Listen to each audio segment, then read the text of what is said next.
तमाम तस्वीरें भी हम आपको दिखा रहे हैं। देखिए, ड्रोन से ली गई ये तस्वीरें हैं जिसमें आप देख सकते हैं किस तरीके से आस्था का सैलाब उमड़ रहा है। अब से कुछ देर पहले हमने वो तस्वीरें भी दिखाई जब मुख्यमंत्री योगी आदित्यनाथ मॉनिटरिंग कर रहे हैं, और आज के वसंत पंचमी के स्नान से पहले भी लगातार मुख्यमंत्री वहां पर अधिकारियों से बातचीत कर रहे हैं, उनको निर्देश दे रहे हैं, साथ ही साथ कह रहे हैं कि किसी भी तरीके की कोताही बर्दाश्त नहीं की जाएगी। क्राउड मैनेजमेंट हो या फिर वहां पर सभी व्यवस्थाओं को बनाना हो, हर किसी को मुस्तैद रहने की जरूरत है। हमारे साथ दो खास मेहमान लगातार बने हुए हैं। आनंद भी हमारे साथ जुड़े हुए हैं। आनंद, अब आपका रुख कर लेते हैं। आपके साथ मुझे कुछ लोग भी नजर आ रहे हैं, उनसे भी जरा बात कीजिए, उनके मन के भाव को हम जानना चाहेंगे। बिल्कुल, देखिए गुंजन, मेरे साथ नेपाल से आई महिला खड़ी हैं। इनका कहना है कि ये भारत में आई हैं और जिस तरह की व्यवस्था कुंभ में प्रयागराज में मिल रही है उस व्यवस्था से हम बहुत संतुष्ट हैं। तो नेपाल से आई हैं आप?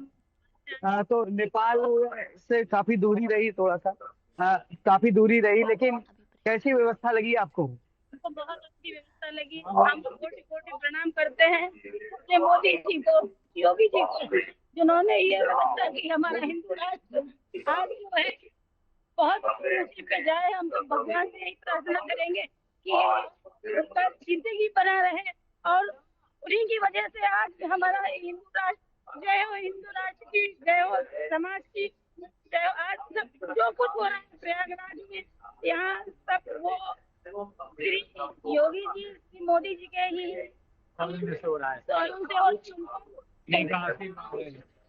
आशीर्वाद है।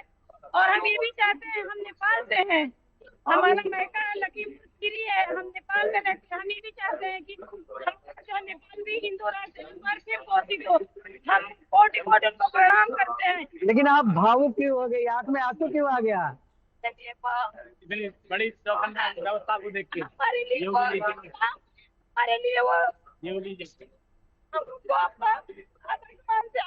अगर आज वो ना होते तो हमारा ये हिंदू राष्ट्र। ठीक है, बिल्कुल आनंद। देखिए, वहां लोगों की आस्था इतनी ज्यादा है, जब लोग वहां पर पहुंचते हैं तो अपने आप को बहुत सौभाग्यशाली मानते हैं, अपने आप को समझते हैं कि ईश्वर की उन पर विशेष कृपा है, इसीलिए वो स्नान करने के लिए पहुंचे हैं। 144 साल बाद आया ये दुर्लभ संयोग है जिसके वो खुद वहां पहुंचकर साक्षी बन रहे हैं।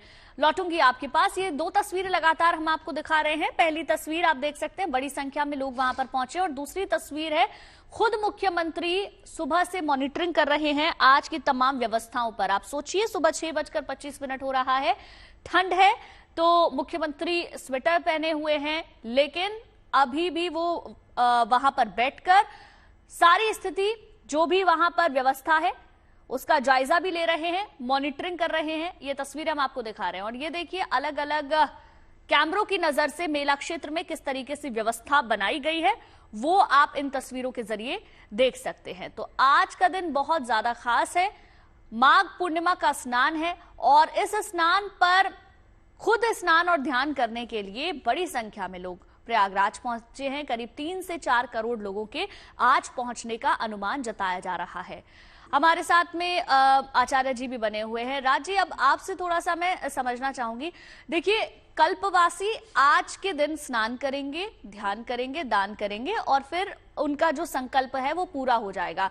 आज ही का दिन क्यों माना जाता है? क्योंकि अगर हम पूरे कुंभ को देखें तो वो तो शिवरात्रि के दिन खत्म हो रहा है, तो ये शिवरात्रि तक क्यों नहीं होता? माघ पूर्णिमा पे ही कल्पवासियों का संकल्प क्यों पूरा होता है? कल्पवास एक अलग विषय है। कुंभ और महाकुंभ, अर्ध कुंभ, पूर्ण कुंभ, ये इसका एक समय निर्धारित है।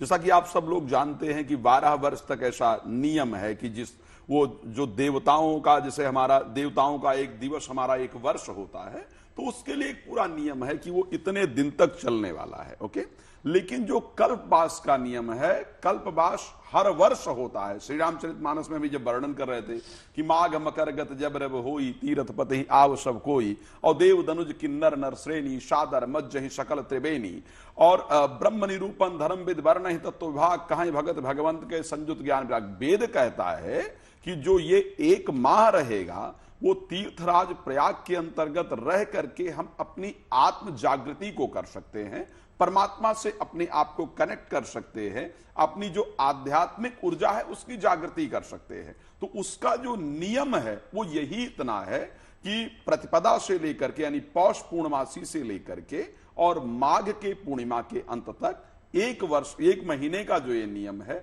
इस एक महीने में ही उसको कल्पवास कहा जाता है। इस एक महीने वहां पर आपको रहना पड़ता है। तो इसीलिए जो कल्पवासी हैं वो पौष पूर्णिमा को वहां पर पहुंच जाते हैं और माघ पूर्णिमा तक वहां रह करके भगवान का स्मरण, भगवान का ध्यान, भगवान का पूजन इत्यादि करते हैं। और आज के दिन स्नान करके पूर्णमासी को अपना पूजन इत्यादि करके भगवान की कथा इत्यादि को श्रवण करके और अपना जो कल्पवास का एक नियम है उसको यहां पर विराम दे करके और फिर अपने साधारण जीवन के अंतर्गत जाते हैं, अपने घर में जाते हैं, अपने सात्विक जीवन के साथ अपने जीवन को व्यतीत करने का प्रयास करते हैं। तो एक महीने वास्तविकता में सात्विक ऊर्जा जो प्राप्त करने का समय होता है और उसको प्राप्त करते हैं, इसीलिए आज के दिन जो कल्पवास है वो पूरा हो जाता है। लेकिन कुंभ, क्योंकि उसका एक नियम है कि वो शिवरात्रि तक चलना ही है, तो वो जो कुंभ का नियम है वो शिवरात्रि तक वास्तविकता में चलेगा। लेकिन जैसा कि हम लोग इस दृश्य को देख पा रहे हैं, मुझे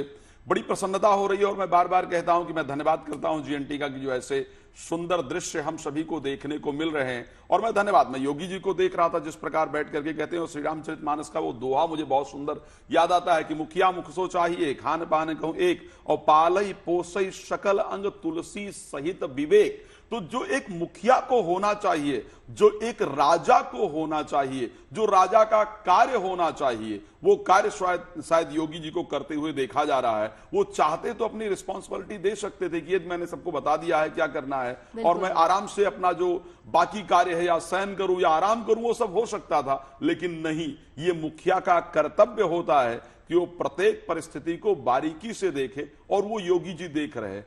दूसरी चीज मैं कहना चाहूंगा, जैसा एक महिला को आपने दिखाया कि भावुक, आपने कहा कि वहां पहुंच करके भावुक होना स्वाभाविक है। मुझे लगता है कि वास्तविक जो जीवन की प्रसन्नता है गुंजन जी, जो आप यहां लोगों को देख पा रहे हैं, सबसे पहले तो एक बात बता दूं कि यहां जो लोग हैं वो सिर्फ दृश्य रूप में आपको दिखाई दे रहे हैं। अदृश्य रूप में कितने लोग यहां पर हैं शायद हम लोग उसको देख भी नहीं पा रहे हैं।